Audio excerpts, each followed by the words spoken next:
Très bon son début de saison, c'est pas sur lui que je vais Il est tirer. bon ou très bon? Non, je te demande sincèrement. J'ai pas regardé tous les matchs de Chelsea, mais de ce que j'ai vu, moi, je suis satisfait. Pas à 100%, j'attends encore plus. Ah oui, pour Ribéry qui va arriver devant Casillas. Vas-y mon petit. Il est dedans.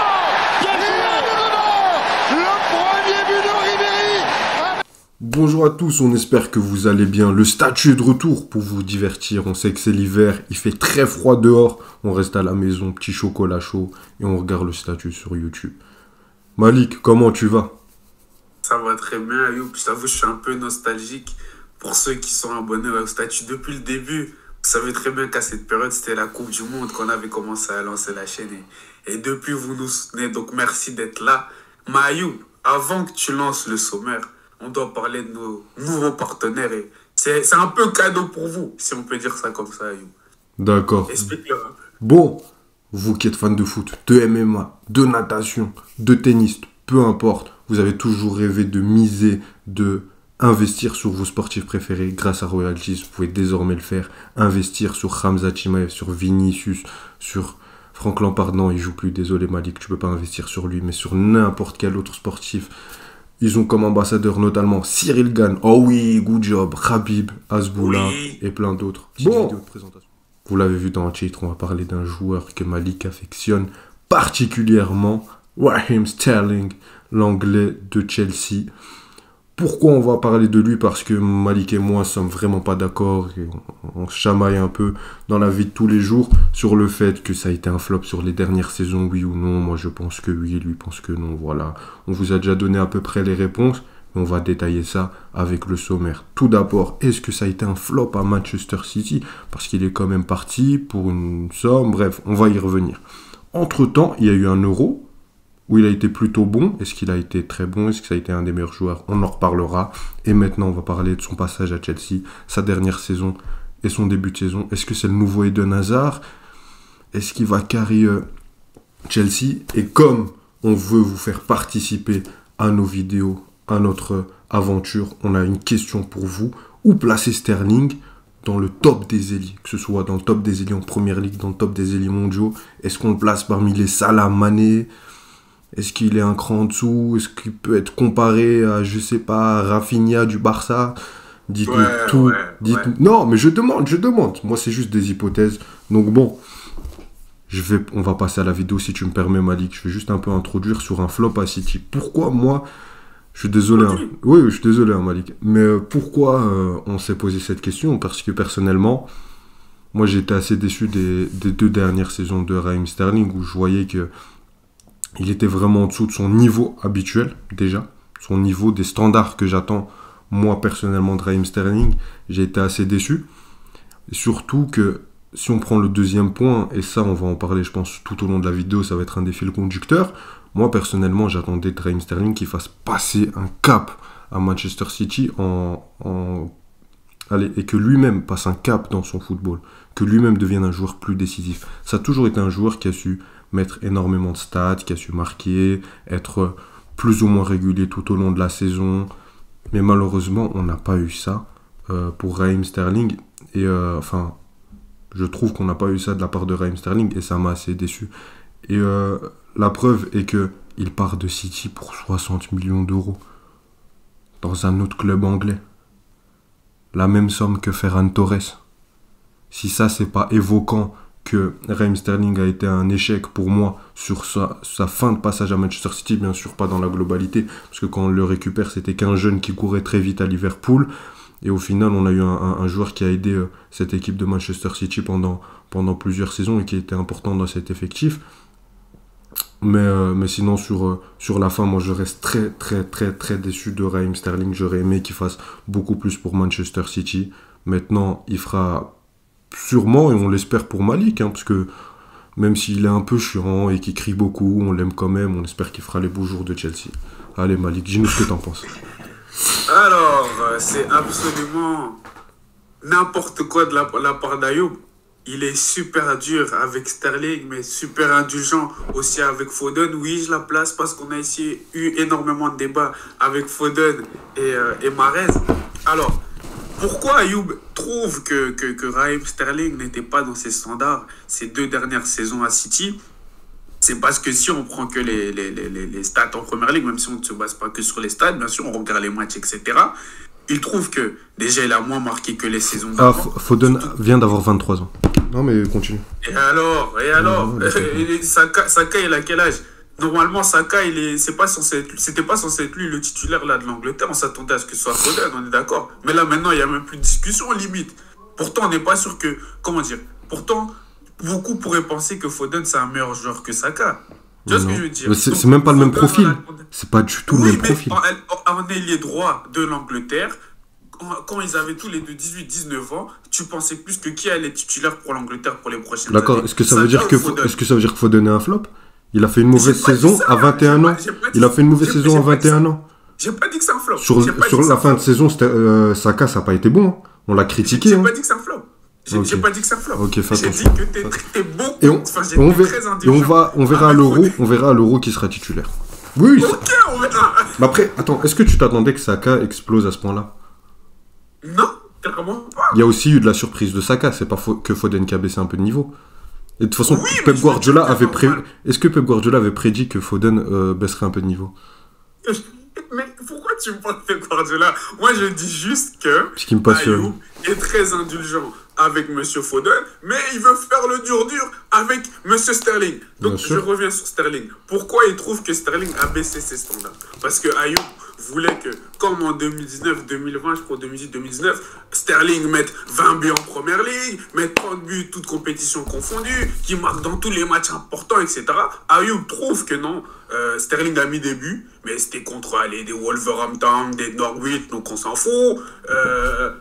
Il n'a pas marqué en Champions League à chaque fois. Donc non, il a baissé ses standards. Sans oublier que Sterling, ces 2 dernières saisons, je ne sais pas si c'est dès la saison 2021, non, 2020-2021, Grealish arrive. Ça veut dire que Grealish n'est pas encore titulaire, bien sûr, mais Guardiola, petit à petit, se doit d'insérer Grealish, parce que c'est un nouveau transfert qui a coûté 100 millions.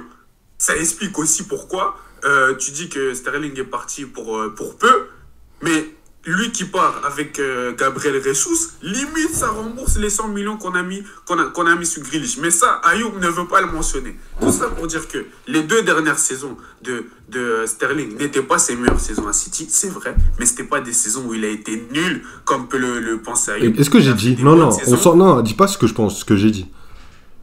J'ai dit qu'il a Tu as été dit quoi? décevant et en dessous de ses standards. Il a été bon. Ça a été moins bon que les plus grosses saisons juste D'accord. avant, parce que c'était juste avant, parce qu'il sortait d'au moins 3 saisons où il avait été limite exceptionnel, si j'abuse, avec City. Et là, il avait juste fait des bonnes saisons. Mais ça faisait partie des ailiers les plus réguliers avec City. Ça Quoi? faisait partie des ailiers. Non, non, Mais non, bien non. sûr, bien Non, sûr. mais là, Ça tu faisait réécris partie l'histoire. des ailiers qui se blessaient le moins. Que ce soit Mahrez, Foden, Gabriel Jesus, etc. L'un des avantages que tu avais quand tu avais Sterling, c'est qu'il était disponible. Et tu savais ce que tu allais tirer de lui. C'était au moins une minimum de 14-15 buts la saison. Tu vas me dire, c'est un peu la plupart de tous les élites pour City. Mais pas vraiment. Foden, pas vraiment. Ouais, parce que Donc, Foden à avec cette époque-là City- avait 20 ans, oui. Mais continue. Mais arrête de me... Mais qu'est-ce que- attends, qu'est-ce que ton pote Mbappé, il me dit t'attends autant de Sterling qui a 25 ans, qui va arriver dans ses meilleures années, qui était censé faire passer un cap à City, qu'au jeune gamin du centre de formation. Tu sais, moi je vais te répondre sur Foden très rapidement. Foden aujourd'hui a 23 ans. La saison dernière, il n'a pas été bon. Et lui, pour lui, on peut utiliser même les termes nuls. Mais c'est normal à son âge. C'est les étapes d'une carrière, même parce que je te parle de Pep Guardiola. Même Guardiola l'avait dit avant. Le moment où Foden va devenir excellent, c'est quand il va avoir une descente puis qu'il va remonter. Et ça, je le pense. Et du coup, maintenant, Foden, sur cette saison, avec De Bruyne qui est blessé longtemps, avec Grealish qui n'est pas assez régulier. C'est pas forcément ça, c'est surtout Doku. Oui, ou Doku aussi, tu vois. Ben là, je vais attendre énormément de Foden. Enfin, énormément. Je vais en attendre beaucoup plus. Là, je vais être Bien exigeant avec Foden. Plutôt qu'avec un Foden qui vient de sortir du centre de formation, bien sûr, j'extrapole. Maintenant, moi, le problème avec Raheem Sterling, tu me dis qu'il marquait pas tout le temps en Ligue des Champions. 2020-2021, il a mis un but. Et contre une équipe, je peux la citer? C'est là. L'Olympique de Marseille. Comme par hasard. Bizarre. Non, mais plus sérieusement. Donc moi, Raheem Sterling, je n'ai rien contre ce joueur. Si je suis autant exigeant avec lui, c'est que j'ai apprécié ce joueur et j'ai cru en ce joueur. Maintenant, Raheem Sterling, pendant les 2 saisons, Même toi et moi, on avait un débat sur De Bruyne en LDC avec City. Moi, j'ai plein de moments de De Bruyne en LDC. J'ai aucun moment de Sterling. Aucun moment en tête dans les grands matchs. Ça m'a déçu. En première ligue, sur les 2 dernières saisons, il était là, il faisait partie de l'effectif, il marquait de temps en temps. Et pourtant, il y a un truc, et je sais que tu n'es pas d'accord là-dessus, mais ça, tu pourras jamais l'enlever, parce que ça, j'en suis persuadé, et même quand on voit les temps de jeu qu'il a eu, alors qu'il avait été décevant, Sterling, lui, contrairement aux autres ailiers, Mahrez, il faisait un mauvais match, pendant 3 matchs, tu le voyais pas. Bien sûr, là, on extrapole, hein.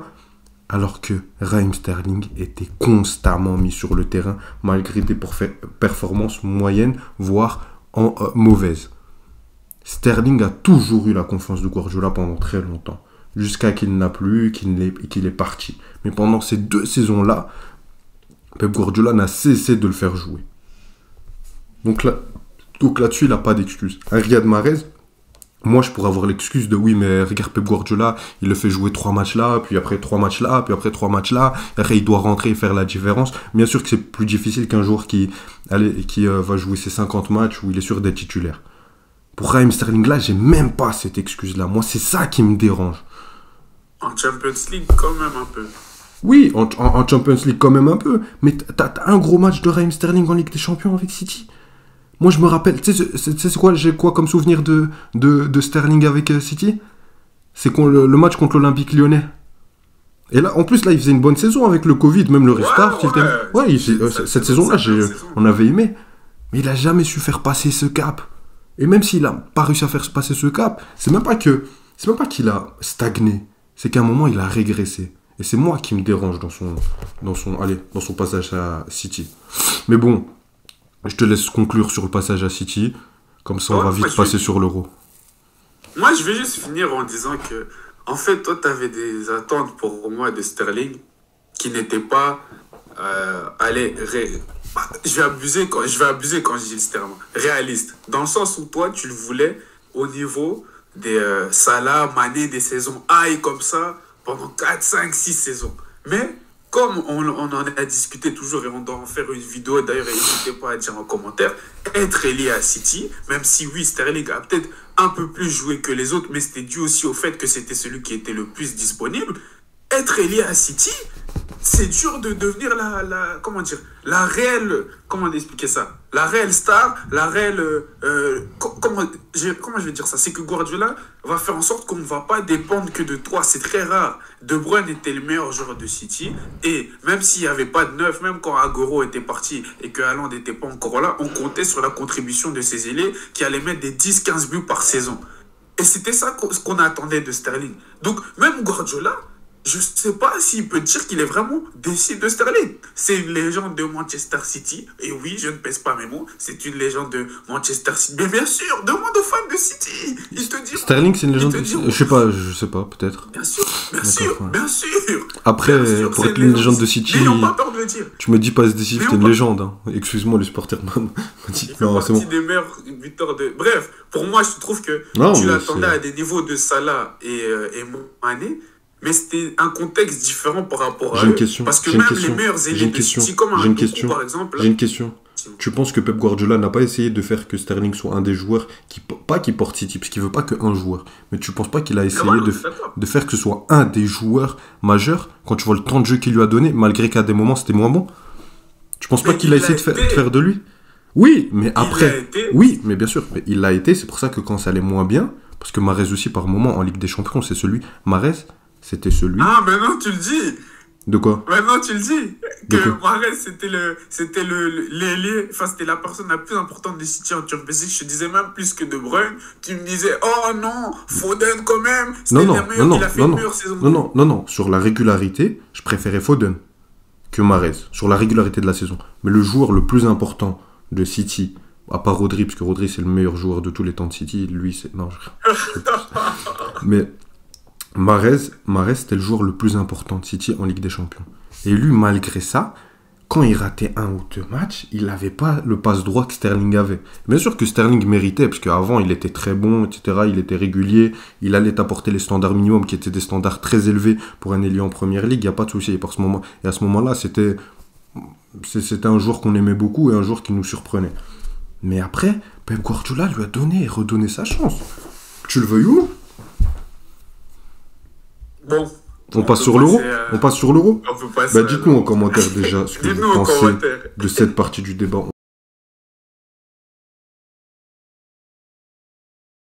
Bon, maintenant on va passer à l'Euro 2021. Raheem Sterling avec l'Angleterre a été finaliste de cet Euro. Il a fait plutôt un bon Euro. Est-ce que ça a été un des meilleurs joueurs? Malik, je te laisse y répondre. Alors, je pense là, il n'y a même pas de débat. Et ça va m'énerver, Ayoub, si là aussi tu commences à raconter des bêtises, même si tu as une petite haine contre Raheem Sterling, je sais pas pourquoi. Mais non, je rigole. Non, parce que... J'ai investi sur lui, sur Royalties, arrête de dire n'importe quoi. N'oubliez pas le lien d'affiliation. Mais je voulais juste dire que Ayoub me dit toujours que les 2 dernières saisons de Sterling avant de venir à Chelsea, il a été nul. Peut-être qu'il n'a pas dit dans la vidéo. Là, il veut jouer avec les mots. Je ne l'ai pas dit. C'est ce que je pense. Je ne sais pas quoi. Non, il était en dessous de ses standards. Il était en dessous de ses standards. Ok, donc c'était nul. C'était nul. C'est ce que tu m'as dit, Ayoub. C'était pas nul. C'était nul. Bon, un peu de sérieux, s'il te plaît. On est une émission sérieuse, Malik. Donc c'était nul. Mais entre ces 2 saisons, il y a eu ce fameux Euro.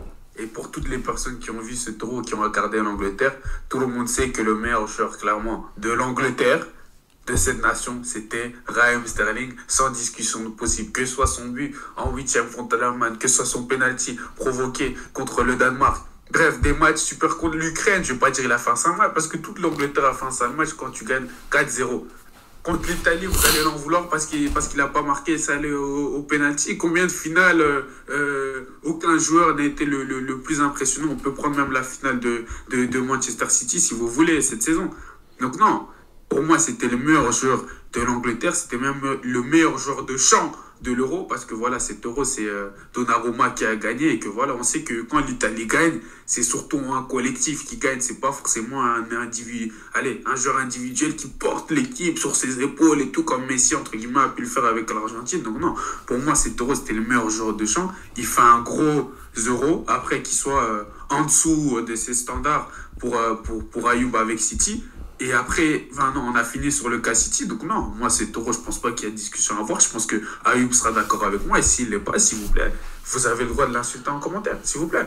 Ouais, insultez-moi. Franchement, honnêtement, ça me touche que très peu. Mais Malik, je t'aime beaucoup. Hein. J'aime beaucoup Raheem Sterling et j'ai kiffé son Euro. Ça a été un des meilleurs joueurs de l'Euro. Mais un des meilleurs joueurs de l'Euro. Parce que toi, Malik, t'es très souvent amnésique quand on parle des joueurs que t'aimes bien. Parce que pour dire que c'est le meilleur joueur, mais je pense que t'oublies ce qu'avaient fait les défenseurs italiens, la compétition que Locatelli avait fait, la compétition que, comment il s'appelle, Declan Rice et Calvin Phillips avaient fait. Bien sûr que Raheem Sterling a été très bon, a été l'un des meilleurs. On peut le classer dans un top 3, top 5. Il ne faut pas oublier l'Euro que l'Angleterre dans sa globalité avait fait. T'as oublié l'Euro de John Stones?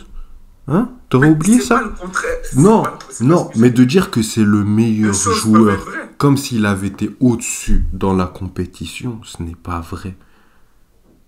Ce n'est pas vrai. Ce n'est pas vrai. C'est faux. Et honnêtement, c'est drôle qu'on ait fait une vidéo sur Hazard vs Mohamed Salah et que j'ai vu que tu étais très peu élogieux envers la Coupe du Monde de Eden Hazard et que tu l'es autant avec l'Euro de Raheem Sterling. J'étais pas très peu élogieux. Si, je remettais l'histoire dans le contexte. Attends, d'accord, tu préfères la Coupe du Monde d'Eden Hazard ou l'Euro de Raheem Sterling? Coupe du Monde d'Hazard. Ok. Ah ouais? Comme j'ai dit. Et tu l'as énormément minimisé pourtant. Et tu vois, ça c'est de la compétition. Je deviens ce mec. C'est de la compétition de grands joueurs. La Coupe du Monde d'Eden Hazard, la Coupe du Monde d'Mbappé, la Coupe du Monde Modric, ça c'était du grand joueur qui carrait son équipe. Sterling, c'était aussi du grand... Sterling. Je peux finir? C'était du grand joueur qui carrait son équipe. Mais c'est pas au niveau auquel tu le prétends. Bien sûr, il a été très bon, mais comme le reste dans l'équipe, comme plusieurs joueurs dans l'Euro. Je peux te citer... Là, à la louche, ça fait quoi? Ça fait 2 ans que cet Euro est passé? Bientôt 3? Là, on prépare l'Euro 2024? Ok? Bon, il me reste encore un peu de mémoire. Je peux te citer plusieurs joueurs qui ont été à son niveau, voire pas au-dessus, mais au-dessus par moment. Donc arrête de nous parler comme si c'était la légende de l'Euro et qu'à chaque fois qu'on cite l'Euro 2021, on dit Raheem Sterling. Ouah, comme si on devait citer Pelé à la Coupe du Monde des années 70 ou la Coupe du Monde 70. Non, c'est pas vrai ça. Bien sûr qu'il a fait un très bon Euro. Ça a été l'un des meilleurs joueurs d'Angleterre, voire le meilleur. Mais ça n'a pas été... Oui, good job. Mais ça n'a pas été la compétition de Raheem Sterling comme tu veux nous le faire croire. Arrête. Je veux rien faire croire. Je dis juste que c'était le meilleur joueur de sa nation sur cette compétition pour moi. Beaucoup d'Anglais pourront te le dire. Et ça a même été voté par la... Comment on appelle ça? Par les... Allez, je trouve pas le terme, mais par l'organisation de l'Angleterre, que c'était lui qui avait fait la meilleure compétition. C'était le meilleur joueur de l'Euro, sans discussion. Il n'a pas marqué contre l'Ukraine, contre le Danemark et contre l'Italie.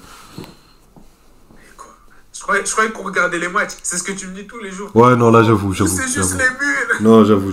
Non, là, je suis un peu de mauvaise foi. Surtout que j'avais énormément aimé son match contre l'Allemagne et que je l'ai pas cité. Non, là, c'est de la mauvaise foi. Oui, faut être honnête. Des fois, faut tricher. Non, mais plus sérieusement, je pense que pour 7 euros, bien sûr que Sterling a été très très bon et je l'enlève pas. Mais moi, j'ai un dernier argument sur ça. Même si on dit que l'euro de Sterling, parce que je vais mettre une autre analogie. L'euro de Sterling a été excellent. Même ça a été le meilleur joueur de l'euro et tout, d'accord. On peut te rejoindre là-dessus. Mais est-ce que ça efface ces 2 mauvaises saisons? Et en fait, moi, ce qui me dérange, c'est que, par exemple, là, tu vas citer les 2 saisons de Sterling et dire « Ouais, mais il y avait l'Euro qui était incroyable. » Ok. Par exemple, si on prend au hasard un joueur, au hasard, Karim Benzema, quand on cite les 5 buts qu'il avait mis en Liga, ok, d'accord. Oui. Là, cette saison-là, c'est pas un des meilleurs joueurs du Real dans la course à la Ligue des Champions. C'est pas lui qui marque contre le Bayern, c'est pas lui qui marque contre Liverpool. Mais pourtant, tu nous dis « Oui, mais 5 buts. Ouais, il avait mis 19 buts toute compétition.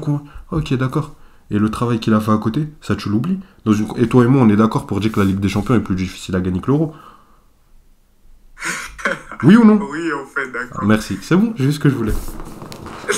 Je ne vais même pas répondre sur ça, je vous laisserai répondre en commentaire, mais un attaquant au Real Madrid en Liga qui met 5 buts, je ne sais pas comment on arrive à comparer ça à un ailier qui met un minimum de 10-15 buts en première ligue. Et tu parles de Sterling qui a... D'accord, Sterling ne fera jamais le quart, mais est-ce que Benzema... Mais bien sûr que la saison en Liga de Benzema... Non, d'accord.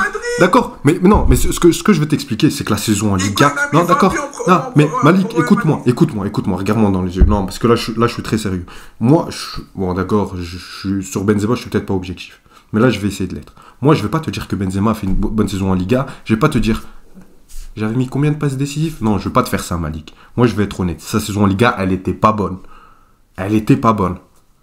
Mais en Ligue des Champions, par moment, il a sauvé le Real, il a été crucial, il a été énorme. Contre le PSG, contre ça, etc. Tu vois? Mais si on va faire le bilan de sa saison, malgré une mauvaise saison en Liga, pas en dessous de saison, une mauvaise saison, une saison qui n'est pas bonne, il a su être très important pour le Real Madrid, pour la compétition la plus dure, qu'il fallait gagner une 3e fois d'affilée. Pourquoi là tu le cites pas, mais pour Raheem Sterling qui fait 2 saisons en dessous de ses standards, tu nous dis oui mais il y a l'Euro. Moi c'est ça qui me dérange. Parce que pour quoi moi, comme je dis, parce que pour moi, les 2 saisons que tu trouves exécrables de Sterling, tant en dessous de ses standards que ça, le contexte, pour moi, il est à prendre en compte. Dans le sens où, voilà, c'est être un ailier à City, ou même si tu as la... Le contexte, on l'a déjà défini. Il y a Grealish qui est venu à 100 millions. Mais Grealish, quand il est arrivé, il était pas bon. Mais Ayoub, comment tu peux le prendre, toi, en tant que joueur? Tu sors de 3 saisons superbes avec City, et tu sors même de ta meilleure saison avec City en ayant mis, je pense, 31 buts, toutes compétitions confondues. L'été qui vient, on achète un ailier qui a choqué en première ligue une ou 2 saisons, on va dire ça, qui est acheté à 100 millions à ton poste. Rien que mentalement, tu penses que ça fait quoi? Et tu connais Guardiola. Ok, Sterling va commencer titulaire les 2-3 premiers matchs. Regarde le nombre de minutes que Sterling a joué ces 2 saisons-là. Et ose me dire qu'il n'avait pas de quoi faire les mêmes saisons qu'avant. Ose seulement. Le nombre de minutes et le nombre de matchs qu'il a joué, où il a joué les 90, les 90 minutes. Ose, en me regardant dans les yeux. Vas-y. Non, parce que je suis très sérieux. Parce que le temps de jeu, il l'a eu. Le même que les autres saisons. Et ça, il n'y a pas d'excuse. Mais bon. On va pas remballer le chapitre City, on l'a déjà fait. Il est temps de passer au nouveau chapitre de sa carrière, le chapitre Chelsea. Bon, là, je pense qu'on va être d'accord, hein, Malik. La saison dernière, saison décevante. Après, c'est pas... Moi, je te dis ce que je pense, hein, très rapidement, après je te laisse parler. Saison décevante, mais je pense qu'on est d'accord. Le contexte, très compliqué. Beaucoup de joueurs achetés à la louche. On a déjà parlé de Chelsea, on a même fait une vidéo qu'on va mettre en description, directeur sportif, où on faisait l'effectif un peu de Chelsea.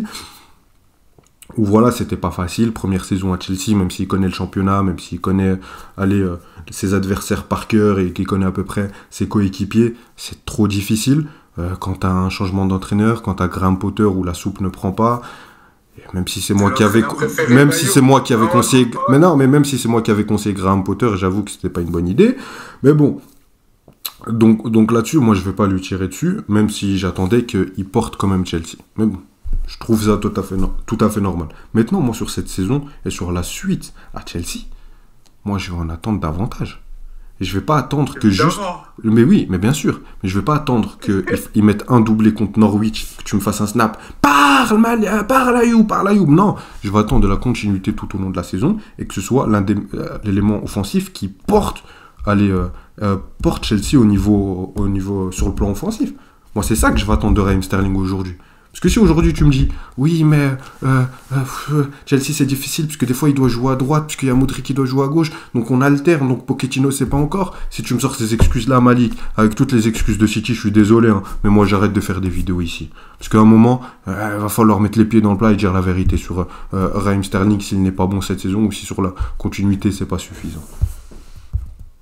Alors, sur la première saison, on est d'accord, comme tu as dit. La saison n'était pas bonne, mais il y a le contexte qu'il y avait à prendre, encore une fois. Là où, pour Benzema, tu n'aimes pas dire que tous les autres joueurs du Real Madrid faisaient une bonne saison et qu'ils allaient chercher un triplé. En 2007-2018 Attends, en 2007-2018 En 2007-2018 Non, mais parce que tu mens.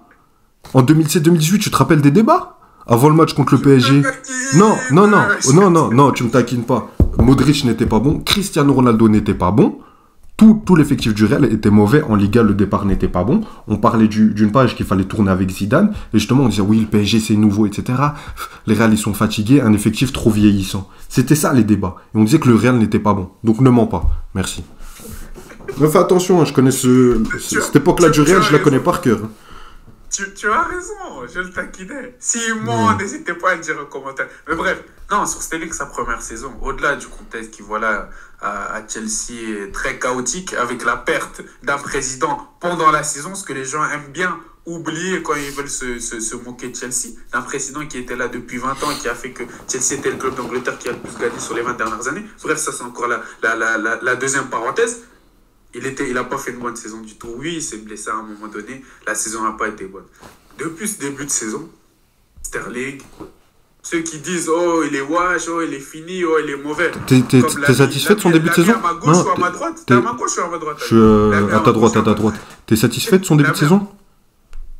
Il est très bon son début de saison. C'est pas sur lui que je vais tirer. Il est bon ou très bon? Non, je te demande sincèrement. Je n'ai pas regardé tous les matchs de Chelsea, mais de ce que j'ai vu, moi, je suis satisfait. Pas à 100%, j'attends encore plus.